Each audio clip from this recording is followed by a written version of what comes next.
what they don't teach in school no more, and what they don't teach as mentoring, because there is no apprenticeship anymore. You see how slow I'm going? You see that long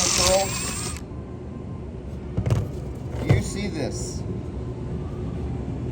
Right there. When you drill and you have the proper pressure and the proper speed, this is how you drill, and your drill bits don't break and they last forever. I'm still using my grandfather's drill bits and my father's drill bits.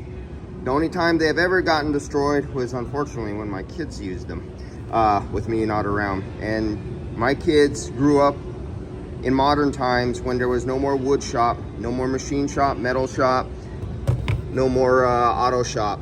And so you got the guys now who just go pull at full speed and drive it in, and they break bits, they get injuries, they don't wear safety glasses, and they're constantly dulling bits because of lack of education. Simple stuff like this is not taught anymore.